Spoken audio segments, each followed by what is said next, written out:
Hello and welcome to the Learning to Slay the Beast podcast, a resilience podcast where we talk about all the challenging things that we're working to overcome, like anxiety, health, and relationship issues. My name is Sarah.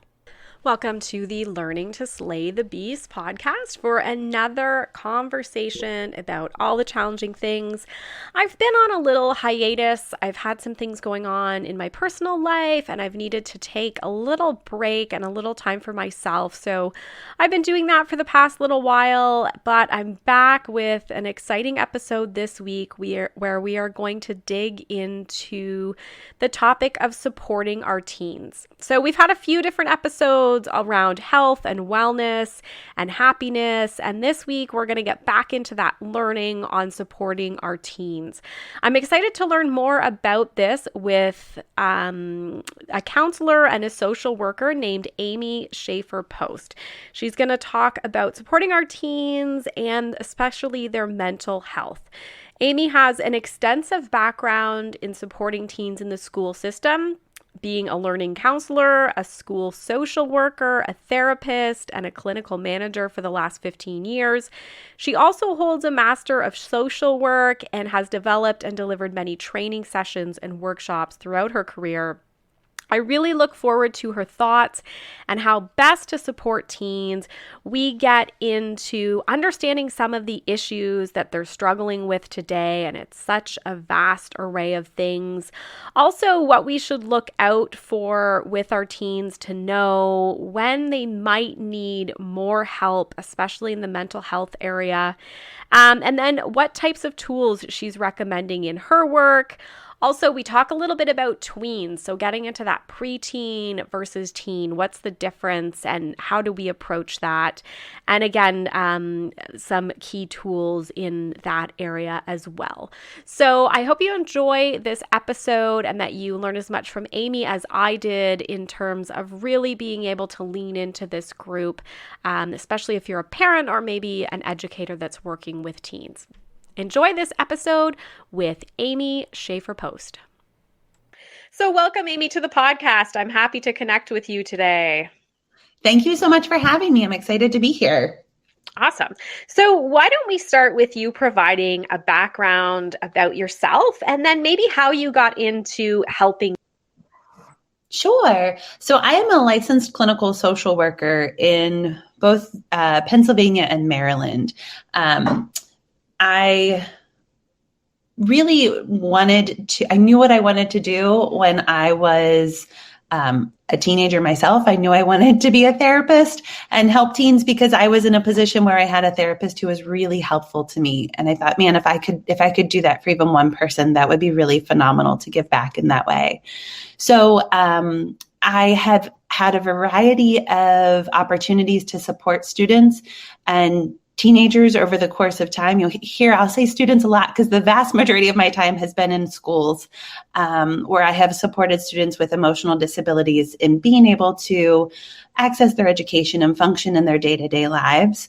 But I've also provided traditional outpatient therapy. I've done crisis work.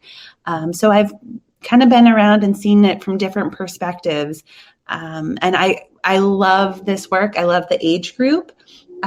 Teenagers are young enough that they're open and that they want to learn and they want to grow and do things in a way that feels right to them. Whereas adults, sometimes we get set in our ways. So it's really a rewarding age group to work with. Yeah, that makes a lot of sense. And that's really neat that you're kind of coming off your own experience. I think that makes the work feel so valuable for sure. So I wondered if you could we have a lot of parents that listen to this podcast, a lot of people interested in understanding more about teens. And we've talked about different areas around, their interests and some of their challenges. And I wondered if you could get into some of the common issues that you hear that teens are struggling with. Sure. So some of them are going to sound very familiar to probably what we struggled with as teens ourselves. Some things haven't changed, but the dynamics and what they actually look like have changed. So, for example, there are still kids having issues with friends. There's still relationship concerns and significant other and romantic partner concerns. But one of the biggest differences that our kiddos face today that we didn't face is social media and all that comes along with having social media and people having access to you 24/7 and being able to track where you are and see pictures and see posts. And so that certainly adds a complication for relationship concerns that thankfully we didn't have to deal with, but unfortunately it doesn't help prepare us for supporting our own kiddos as they go through that. Kids are still dealing with anxiety, but I see a heightened level of anxiety. I think COVID hasn't done the world favors in terms of making us a less anxious place. So, we're all struggling with anxiety on some level, it seems like these days. And then you look at teens who normally are feeling a little anxious about their place in the world, and you add in this global pandemic, and it certainly compounds their anxiety. Other issues we see are still certainly family concerns, things that might be happening within the family, trouble getting along with parents, siblings, eating disorders, self-harm. That is something that is more prevalent today than it was 20, 30 years ago for certain. And then just in general identity concerns. And I don't know that that's more prevalent as much as we've thankfully created a culture where, or the teens themselves have created a culture where they're more comfortable talking about their identity and their exploration and trying to figure out who they are and where they fit in the world. Yes, absolutely. And we had somebody on the podcast a few weeks ago that was talking about how to support LGBTQ plus children and teens. And so I can definitely link that comment up with a lot of what we talked about in that episode. And you're right, like this is such a big variety of issues that they have going on for sure. And then compounded through the pandemic and the social media piece, which, we did not have to deal with as a generation. And it's something that I find myself trying to explain. I have a tween, I guess, he's only 12, but trying to explain when we're putting limits on social media and things like that. And I'm trying to say to him, like, it's because, you don't necessarily need to be bothered all day or linked up all day with people, and trying to put kind of like that safe space a little bit for my son around him. But it is something that parents, I'm sure, can identify with this social media push too at times, from the kids. So that's really helpful. I wondered if you can then get into trying to build on some of these issues you've already identified. What are the things or maybe behaviors or kind of like what is a presentation that we should really be looking out for in terms of our teens to know when they might need either more assistance from us or from a mental health team and assistance in that area? The biggest thing I would say is to notice changes. So we anticipate teenagers to explore and experiment. And so, one day they might be, goth, the next day they might be preppy. Like, we expect some exploration around that. But when you see significant changes that are long lasting, so someone who has traditionally been very outgoing, very involved with their friend group, they want to spend time with others, and now you've noticed that they're not going out with their friends as much. They're preferring to stay in their room. They're just not connecting in the same way they were before. That's a pretty significant behavioral and personality change that we want to look for and pay attention to. We expect teens to have, we talk about a moody teen, right? But there should be some baseline in that moodiness. A kiddo that is always angry is most likely not a healthy young person. And so we need to look at where that anger is really coming from. So just looking for any sort of changes. And I will tell you, I think as parents, we need to do more to trust our gut.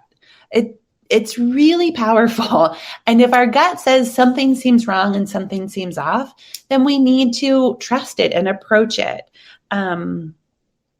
There are, in addition to changes, I think there are other things. If you notice your child's having trouble maintaining friendships, and that might sound like they're best friends with someone one week and the next week they're telling you, oh, that person, they're just awful. All they do is gossip or talk badly about others.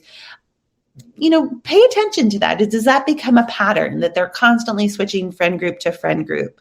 Do they seem to lack the ability to follow through or be persistent? I think one of the buzzwords we hear a lot these days is the idea of resilience. And there's a common, what I think is a misnotion, that kids are resilient. Well, that's true, sort of, in that kids are more flexible than we are as adults. But resilience is really something that we have to nurture and allow a child to practice. And if a kid has struggled, or if they have been pushed to their limits, they might not be able to continue to be resilient and to continue to just push through like at one point in time you thought they were able to. And certainly, the obvious things of looking at those high-risk behaviors. If you notice your teen is being deceitful, you notice certain odors on them when they come home in the evening, they're not following through with the rules, they're breaking curfew, whatever it might be. If we expect teen rebellion, but if it's pretty consistent teen rebellion or there are major big concerns, you have to listen to that and address those things. Okay, that makes sense. Definitely. And so say somebody's listening and they are feeling like they're in that position. They're either having a gut feeling or maybe they're noticing certain behaviors that are fitting along and they're not sure where to go now. Like, what are some of the tools that you are recommending in your work or that you might recommend to somebody? I think if I'm talking to a parent who says, hey, I don't know, but I think there might be something going on, the first thing I'm going to advise you to do is to open the line of communication with your child. So the best way to talk with teens, in my opinion, is in the car. They are a captive audience. They're not, if you try and bring up conversations at home, there's a good chance that they're going to get out of the car, or excuse me, not get out of the car, but they're going to walk away from you and into their room, right? In the car, they're stuck with you. And the other thing that makes it a little bit easier is you don't have to maintain eye contact. So sometimes if I need to share something with you and I'm a teenager and I'm really uncomfortable, looking at you might make it that much harder because I might be like watching your face to see is there judgment, what's going on. So opening a line of communication is your first step. And when we approach this, we need to do it in a way that is sensitive. If you as the adult are worked up, maybe even a little angry, if it's something that is a behavioral thing, that's not the time to address it. You need to make sure you're in a calm space so that you can really just be a calm presence for your child. You want to start with your concern. Don't beat around the bush. You don't need to, kids are smart. We don't give them enough credit for how intuitive they can be. And so, hey, I've noticed X, Y, and Z. This has me concerned. And you leave a moment of silence, allow them an opportunity to respond, and then genuinely listen to their response and validate it. Provide empathy. Don't try and fix the problem. Don't try and judge whether it's really a problem or not, but just merely be present with them. That allows them to feel heard. It allows them to feel that you're trustworthy of sharing their concerns and their secrets with you. Um, so that is always my biggest thing for parents, is just opening that line of communication. And really, we should be doing that with our kids from the time they're little, so that hopefully by the time they're teens, they already trust us. We've already built that. But even if you haven't, it's never too late to begin that relationship and to begin building that. There are other tools that once, if I'm working with a student or a child, or a teen, if they have actually been referred, we certainly talk about providing therapy. Obviously, I'm a therapist. But in addition to that, some of the work we do, there's wonderful, wonderful apps out there that can be really supportive for students and their needs. So depending upon what's going on for your teenager, if you are worried about, they seem really anxious all the time, get them involved in some guided meditation or some mindfulness activities. Insight Timer is a great app that you can use for that. Smiling Mind is another good app, and it can even give you a little reminder in the morning or whenever you set it to remind you. You can see mine goes off in the morning. That's why I said that. But take 5 minutes to meditate. If you're trying to assess for mood, you can there's an app called Emo, and it's spelled with 2 M's, EMMO. Those apps, or that app, allows folks to track their emotions throughout the day or throughout the course of days, which can help in just looking for a pattern. So sometimes students come in and I don't know why, but I'm feeling angry. I'm feeling really sad. And so I have them, it's essentially modern day journaling, right? I have them use this app so they can document what's going on when they feel that way. So then when they come back in the next week, we can look for a pattern. What may be really happening there? Certainly a medical assessment can be helpful. And I would tell you that's a great place to start too. Even if you think, I really think this is just anxiety or just depression. There are a lot of physical illnesses that manifest themselves in ways that look like psychological problems. So we always want to rule out, could there be a vitamin deficiency? Could there be something else going on that is causing this anxiety or mood instability or whatever it might be? So having an assessment done by your family doctor is a great place to start. They also tend to know some really great referrals in your community if you are interested in pursuing therapy. It's a great resource and a great place to be. If you are interested in or maybe a better way to say it is considering use of medication, if you think it is to that point where somebody needs medication, a family doc is a great place to start with that. They may refer you on to see a child and adolescent psychiatrist, or they may feel comfortable medicating themselves. It varies from doctor to doctor and from patient to patient, depending on their need. I also I have created for our students here at Mercersburg this year, mental health first aid kits. So this is something any parent can do for their child, and they can keep it in their room or, someplace in a common place in the house. But essentially I just bought a little shoebox sized Rubbermaid tub. And on the inside of the lid, I have a sheet that's pasted that tells you what all's in the tub and how to use each one of those things. So some of the things I put in the tub are Play-Doh, because fidgeting with Play-Doh can be really soothing.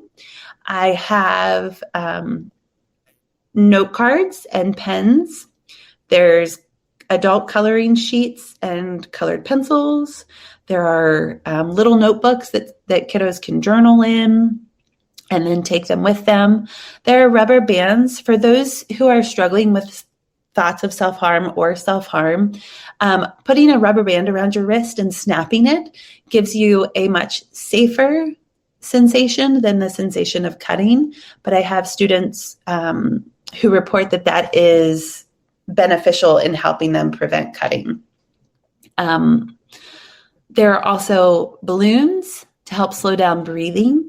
When we are anxious, our ability to control our breath is one of our greatest tools. And so filling up that balloon and getting a nice deep breath in is a great, simple way for us to practice getting good breathing skills in. There's also a couple cards in there that lead them through some meditation exercises, a grounding exercise, and some breathing exercises.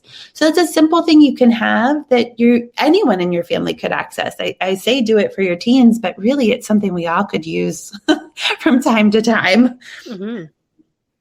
Yeah, absolutely. That sounds great. It makes me want to do one of those right away. And I think we have those things in many places all over, but to have it all together in a kit and very like focused, that sounds like a great idea. I love that. A few more things that I just wanted to unpack there. I really think that the EMMO app, that sounds really interesting, and something that teens might actually use. Like I know my son, I'm always trying to get him to use his agenda. Like the school gives them a planner or an agenda, and like he's like, I'm not using that thing, but like an app and a reminder in his phone, he might actually use. So this way to track emotions, I really like that. Mm-hmm. And then I guess the other thing is, so you talked about kind of the open communication for the parent and then listening and validating. I think one of the things that's really tricky on the parent side is then if you do get this information, sometimes it can be really challenging in terms of what to do. And so I'm guessing like, it would depend on what it is. Sometimes you're maybe then, as you said, like going to a doctor, going to a therapist, going to different professionals kind of, or in some cases, maybe having to act quickly depending what it is. I just wondered if you had any more on sort of how the parent can then process some of this information. Sure. So I think that, again, it's important to take a breath and know that in that exact moment, you don't have to have the answers. So giving yourself permission to say, wow, I hear what you're going through and I am going to help you. I don't know in this moment exactly what our next steps will be, but I assure you, we are going to address this together and you're not in this alone. And that gives you as the parent a chance to go, okay, holy cow, where do I go and who do I turn to? So you're right. It really does depend on what that person discloses, but there are lots of people in our communities that we can turn to for support. So whether that be, you can call the school counselor. Parents can call me here and say, I'm worried about this for my student. Can you please help me figure out how to address it? And I can, right? I can say, okay, well, this is where we should start. That's my area of expertise. Allow me to support your student in that same way. So school counselors are a great resource for things just to even know where to start. I think also, again, just making sure you're taking care of yourself as a parent too. And I know, Sarah, that you talk about that a lot on your podcasts, that we as parents need to make sure that we're healthy and well. And so if your student, your child has disclosed something that is heavy and hard to swallow and you're not really sure what to do with it, make sure you have a support system behind you that will allow for you to process what they're going through. It's not easy to have a child that's struggling with a mental health related issue. Sometimes we tend to fall into a pit of guilt or self-blame, and we shouldn't do any of that. But it's nice to be able to know that you have someone in your corner that you can turn around to and ask for help and support. Yeah, that makes sense for sure. We've talked a lot on the podcast about, parents that have children who have different illnesses. I've talked personally, my son has a neuroimmune illness, and that support network is so important there, like be it, a therapist or other parents that that are dealing with similar issues and things like that. So I can see that it's almost a very similar approach in how the parent needs the support depending on whatever issue that their teen is dealing with. That makes a lot of sense. Mm-hmm. Yeah. And so I wondered as well, we've talked a lot and focused on teens. I wondered if you're finding that a similar approach works for preteens or tweens, and even as a follow-up, are you finding their issues that they're dealing with are different? Unfortunately, no, their issues aren't really different.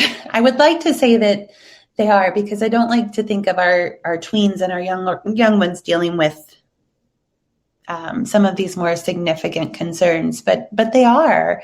We're seeing it younger and younger and earlier. The good news about that is our brain plasticity is, better when you're younger. Kids are more receptive. And so the earlier we can intervene, the better it is. I will say regarding approaches, it's pretty similar. If I have, I would say the biggest difference between having an 11-year-old in my office and a 16-year-old in my office, or the biggest differences are, first of all, just general language. An older teen, I use more clear-cut medical language with them. If they're dealing with anxiety, we talk about anxiety and we talk about symptoms and we use that kind of language.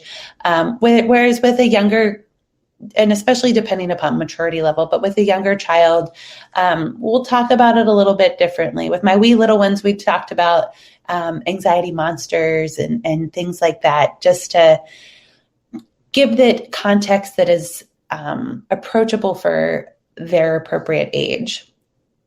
I would say, though, as parents, that idea that we open that line of communication is really important, regardless of their age, that we are focused on creating a platform with our children that they can come to us. I have a colleague who does visiting hours every night, and they have for years. She and her husband are both work full-time outside of the home, and they have pretty chaotic schedules. And so every evening they have an hour, and they literally, everybody kind of snuggles up in their bedroom and they have visiting hours, and everybody talks about their day.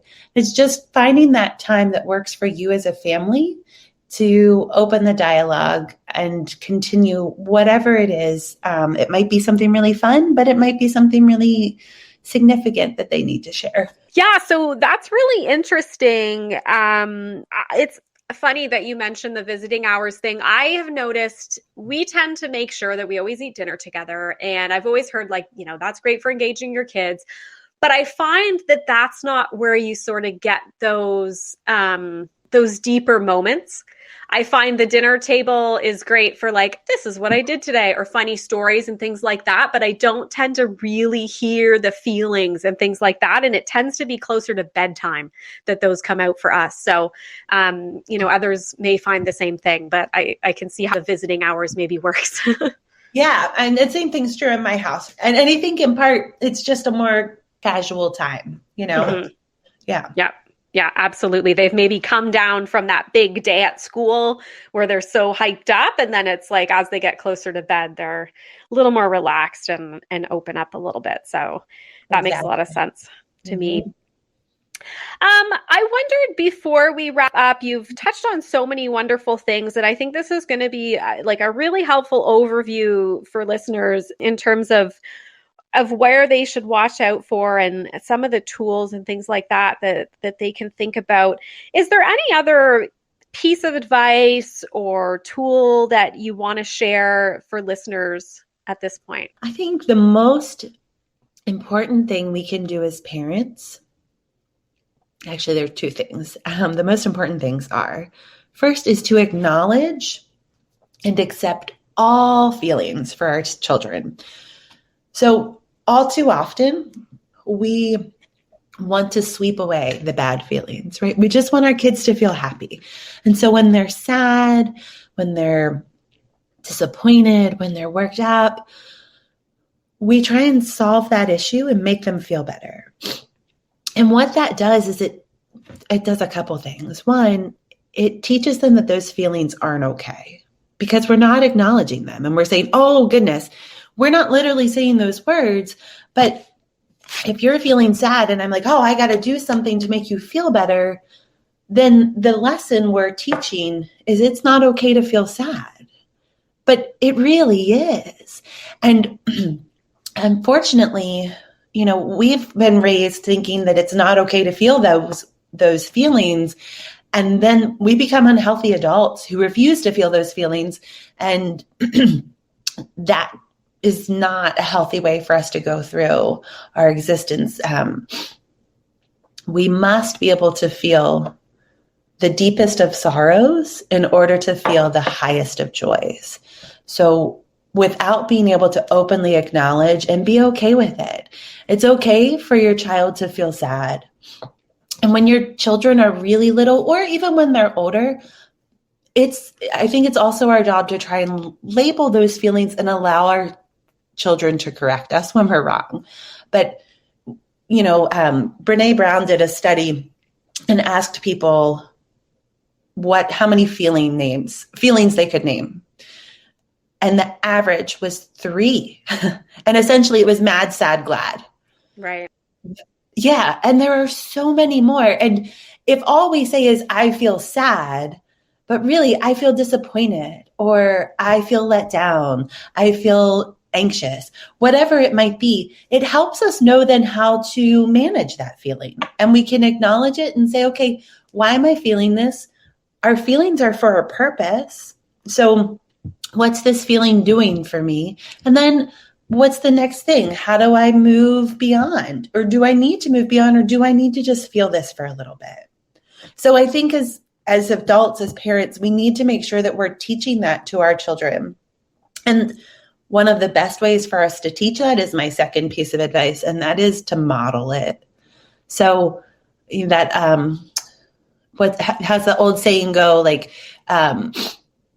do as I say, not as I do. But in reality, our kids do as we do.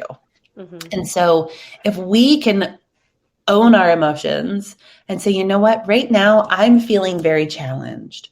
I'm feeling very stressed. I'm feeling happy. I'm feeling ecstatic. I'm feeling so excited. Giving them the language and then showing them that it's okay to feel those things. And here's an appropriate way to feel those things. I don't like when I worked with little ones and they would be upset because I'm not allowed to feel angry. And I'd say, no, you are 100% allowed to feel angry. I want you to feel angry. Mm-hmm. I don't want you to throw punches when you're angry, right? Yeah. So modeling that, hey, as an adult, when I do get angry, sure do. And when I get angry, here's what I do. Here's how I help myself. Maybe you could try this next time. But if our kids see us, it's a much healthier way for them to know that this is acceptable and this is part of the way we were created, and all emotions are a gift and they have a purpose, even ones that make us maybe feel a little less comfortable. Yes, I think that makes so much sense. And I do find times as a parent, I'll stop myself because I'll either, hear something. And as you mentioned before, like try to go in with the solution. And I know that I need to just listen, and I'll be like, oh, shoot, stop. And then the other thing is, that sometimes I'll kind of do these check-ins and, sort of feel that relief when they're like, yeah, I'm fine, or the day's going well. And it's like, but I need to realize that, my whole 24 hours doesn't go perfectly well. I have times where I'm up or down. And so I can't have that expectation that they're always going to feel great, right? Like I think Right. as a parent, that's what you'd love. You'd love them to, every minute of every day is positive. But unfortunately, that's not how life tends Right. to go. So I think those are really good reminders, right? That our expectation of their mood can't be much different than our own, right? Mm-hmm. Because it's human, really. Yeah, absolutely. It's part of the human experience. It's what makes us human. Mm-hmm, mm-hmm. Mm-hmm. And you're right. The good comes with the bad, and all the different feelings. Yeah, I do find that when they can get more specific on the like, oh, I'm frustrated as compared to just mad, it does help to be like, okay, well, what are you frustrated with? And Yeah, and yeah. and be more specific about, well, maybe I could actually help with that, and not just generally upset or mad Mm-hmm. or crying or whatever. So those are really helpful reminders for sure. So I'm sure listeners are going to want to learn a little bit more about you. I wondered, what are the best ways if they feel like they'd like to follow up with you in the future? Well, I would say two things. One is I'm going to give you just a general. I don't do a lot of social media Mm-hmm. myself, but I'm going to give your listeners a website that they can check out that has a ton of great resources for youth and mental health. The website is for the Youth Mental Health Project, and it Okay. is ymhproject.org. And there are so many great resources there. You can access me.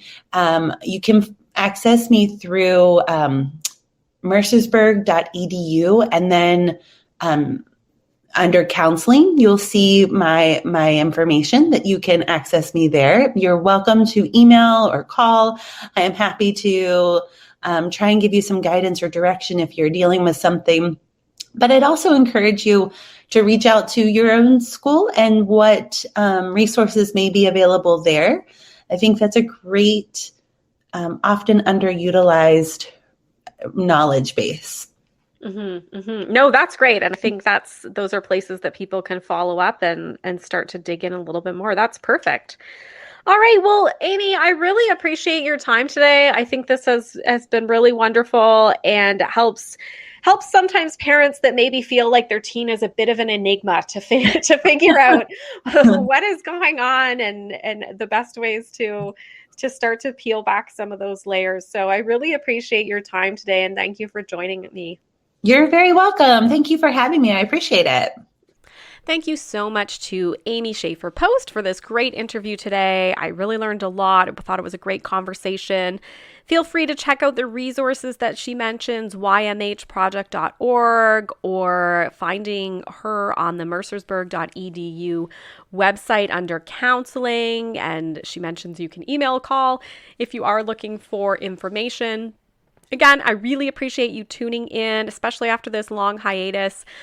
Looking back at the episode that I did right before my break, How to Love Food and Fitness in that order with Sam Guaz, did really well. A lot of people tuned in for that, so I hope that you enjoyed that episode in terms of really digging into nutrition and talking about Sam's journey and understanding how we can kind of integrate fitness and food together in kind of harmony. So I really enjoyed that episode as well. I've got a few more that are already ready to go. I'll be looking to share in the next little while. So hopefully you'll be back over the next few weeks to see what we're looking at and enjoy learning and digging into those difficult things. Thanks so much and have a great week. Thank you for listening to the Learning to Slay the Beast podcast. Please keep in mind, this podcast is not intended to be medical or professional advice. If you'd like to hear more from me, you can follow me on social media, Instagram and TikTok at Sarah Lady Gluten, or Facebook, Sarah_gluten-free lady. You can also visit my website, which includes author information, speaking information, and more info on the podcast at www.se-german.com. If you like the podcast, please feel free to review the podcast on your favorite platform and also subscribe because it means that it will show up for you every week on your favorite podcast platform. Also, we've just started to have the ability to support the podcast. You can find this link in my Instagram bio or visit Ko-fi, ko-fi.com/learning to slay the beasts. Thanks again for listening and have a great week.